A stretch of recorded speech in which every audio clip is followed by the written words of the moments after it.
Assalamualaikum warahmatullahi wabarakatuh. Selamat pagi semuanya. Mudah-mudahan dalam keadaan sehat. Alhamdulillah pada pertemuan kali ini kita berjumpa secara tatap maya. Akan membahas mengenai materi selanjutnya dari minggu-minggu kemarin. Nah, untuk memulai pembelajaran hari ini, silahkan semuanya untuk membaca doa terlebih dahulu. Bismillahirrahmanirrahim. Baik, gimana kabarnya? Mudah-mudahan sehat.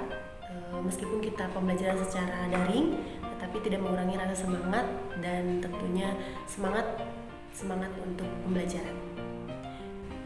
Baik anak-anak, pada pertemuan kali ini kita akan membahas mengenai buku fiksi dan non-fiksi. Ada beberapa subbab yang akan kita bahas. Yang pertama mengenai pengertian, ciri-ciri dan jenis-jenisnya. Kemudian bagaimana cara penilaian buku fiksi dan bagaimana cara penilaian buku non-fiksi. Dan yang terakhir adalah laporan hasil diskusi, gitu ya. Nah, sebelum ke pembahasan, apa sih itu buku fiksi dan apa itu buku non-fiksi? Nah, buku fiksi itu adalah buku yang berisi cerita dan bersifat imajinatif. Buku fiksi ini tidak membutuhkan pengamatan dalam pembuatannya dan biasanya isinya itu tidak perlu dipertanggungjawabkan secara faktual. Berbeda dengan buku non-fiksi adalah buku yang berisi kejadian sebenarnya atau bersifat fakta.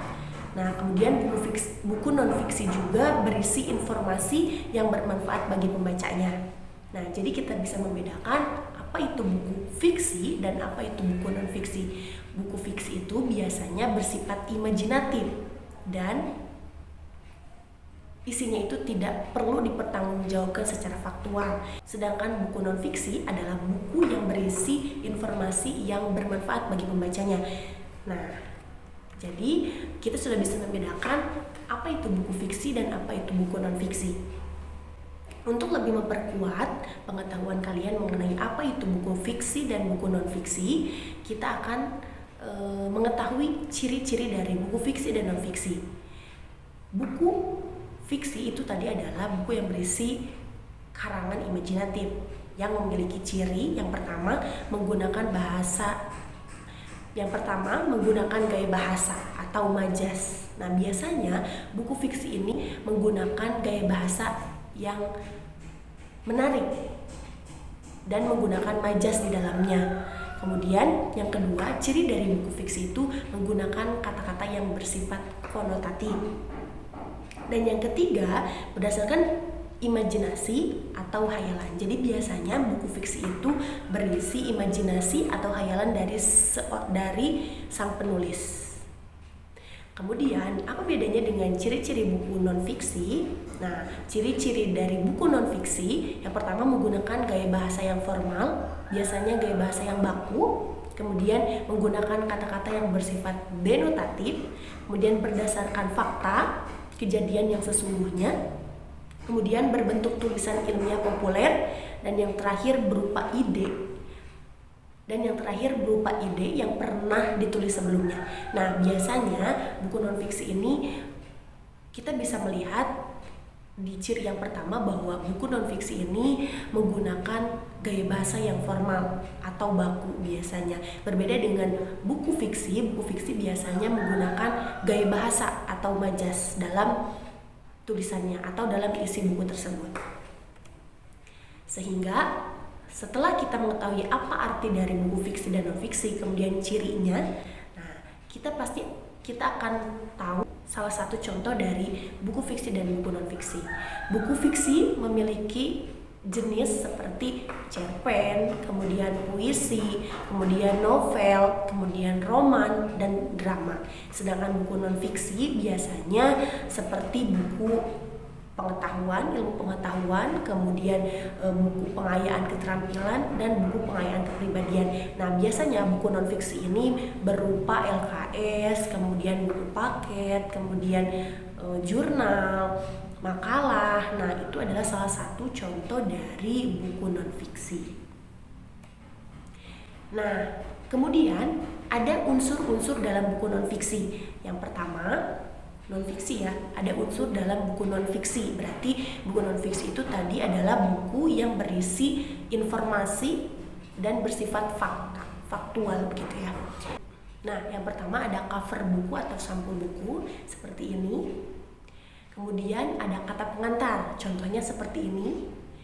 Dan ada daftar isi, contohnya seperti ini. Kemudian setelah daftar isi juga ada isi bukunya. Kemudian ada daftar pustaka, kemudian ada glosarium, dan ada indeks. Sedangkan unsur-unsur dalam buku fiksi ada dua unsur. Yang pertama unsur intrinsik dan unsur ekstrinsik. Nah, jika unsur intrinsik biasanya unsur yang ada di dalamnya, sedangkan unsur ekstrinsik adalah unsur yang ada di luarnya. Contoh dari unsur intrinsik yang ada dalam buku fiksi itu berupa tema, kemudian amanat, tokoh dan penokohan, sudut pandang, latar, amanat, dan lain sebagainya. Itu adalah unsur intrinsik dalam buku fiksi. Sedangkan unsur ekstrinsik dari buku fiksi, unsur ekstrinsik yaitu seperti latar belakang pengarang, kemudian nilai-nilai yang terkandung dalam isi buku tersebut. Ya, kita akan membahas mengenai penilaian buku. Nah, penilaian buku fiksi terlebih dahulu. Nilai-nilai dalam buku fiksi, dalam kumpulan cerpen atau puisi, biasanya seperti nilai moral, kemudian nilai sosial, nilai budaya, nilai religi, nilai politik itu adalah salah satu nilai-nilai yang terkandung dalam buku fiksi yang sudah berarti termasuknya ke dalam unsur ekstrinsik dalam buku fiksi. Berarti termasuk ke dalam unsur ekstrinsik dalam buku fiksi. Nah, contohnya seperti tadi cerpen, puisi, novel, dan lain sebagainya. Nah, langkah menilai buku fiksi tapi dalam kumpulan cerpen, yang pertama kalian harus mengajukan dulu pertanyaan yang literal. Maksud dari pertanyaan literal itu berkaitan dengan informasi yang disampaikan. Jadi apa informasi yang disampaikan dalam cerita tersebut? Seperti contohnya di mana dan kapan cerita itu terjadi. Contohnya seperti cerita Sangkuriang. Nah, kita harus mengajukan pertanyaan literal jika akan menilai buku fiksi tersebut. Nah, langkah yang pertama mengajukan pertanyaan yang literal, contohnya seperti kapan dan di mana cerita itu terjadi. Kapan dan di mana cerita Sangkuriang itu terjadi.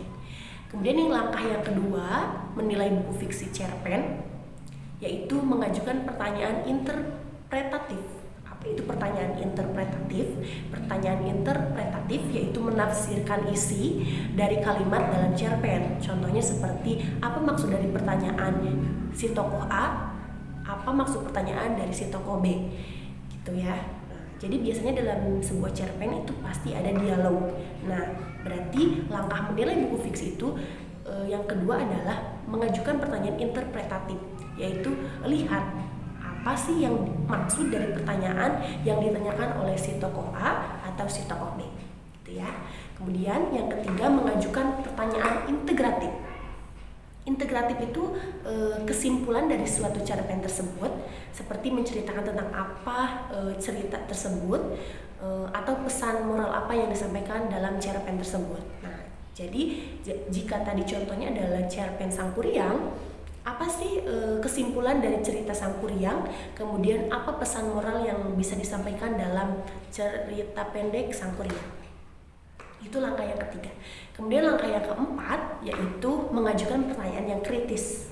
Nah, silahkan karena ini adalah langkah menilai buku fiksi dalam teks cerpen, silahkan kalian untuk memberikan penilaian secara kritik terhadap silahkan kalian memberikan penilaian kritis terhadap cerpen tersebut. Ajukan kritik atau saran untuk cerpen tersebut. Kemudian yang terakhir adalah mengajukan pertanyaan yang kreatif. Maksudnya gimana? Tanyakan atau lihat dan nilai dalam cerpen tersebut yang mengandung unsur kreatif. Nah, jika tadi kita sudah membahas mengenai bagaimana langkah menilai buku fiksi dalam teks cerpen, nah kali ini langkah menilai buku fiksi dalam teks puisi. Yang pertama adalah memberikan makna setiap kata dalam puisi, kemudian memaknai kata-kata kunci dalam puisi, mengetahui unsur-unsur intrinsik puisi, dan memberi tanda jeda. Langkah yang pertama, memberi makna setiap kata dalam puisi. Biasanya ketika kita menilai teks puisi, kita harus mengetahui makna dalam setiap diksi yang ada dalam puisi tersebut. Jadi yang ada dalam kata tersebut kita harus mengetahui apa makna dari kata yang disampaikan oleh sang penulis terhadap puisi tersebut. Itu langkah yang pertama. Kemudian langkah yang kedua, memaknai kata-kata kunci dalam puisi. Nah, kita harus mengetahui apa sih kata kunci dari teks puisi tersebut. Misalkan dalam sebuah puisi ada biasanya dalam sebuah teks puisi menggunakan gaya bahasa yang kita tidak mengerti begitu ya. Misalnya cantik pun, kata cantik itu bisa diganti dengan kata yang indah, kemudian layaknya bunga yang mekar di pagi hari. Nah, itu kan berarti kita harus mengetahui, misalkan teks puisi tersebut menggambarkan seseorang yang cantik, kemudian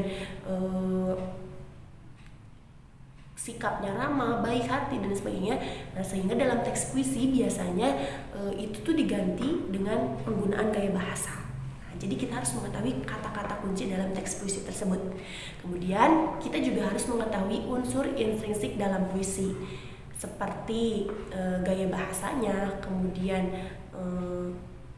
lariknya, kemudian rimanya, dan lain sebagainya, gitu ya. Dan yang terakhir, kita harus memberi tanda jeda. Biasanya ketika kita menilai buku fiksi dalam teks puisi, kita harus memberikan tanda jeda. Nah, ada beberapa tanda jeda dalam teks puisi. Yang pertama, garis miring 1. Nah, seperti ini.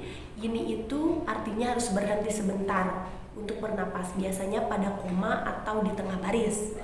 Nah, apabila ada garis miring 2, berarti kalian harus berhenti agak lama. Nah, jika ada garis miring 3, berarti kalian harus berhenti lama sekali. Nah, jadi itu untuk tanda jeda tersebut untuk mengetahui bagaimana cara kita mengucapkan puisi tersebut. Jika ada tanda itu, berarti jika tanda garis 1 berarti kita harus berhenti sebentar. Ada tanda 2 berarti kita harus berhenti agak lama, dan ada garis miring 3 berarti kita harus berhenti lama sekali gitu. Mungkin untuk pembahasan pada pertemuan kita kali ini hanya mengenai penilaian dalam buku fiksi, yaitu cerpen dan puisi. Silahkan kalian kerjakan di rumah, boleh memilih, boleh itu teks cerpen atau itu teks puisi. Silahkan kalian nilai sesuai dengan tadi langkah-langkah yang sudah Ibu berikan. Nanti pertemuan selanjutnya kita akan bahas bersama-sama. Terima kasih, mudah-mudahan apa yang Ibu sampaikan bisa bermanfaat. Apabila ada yang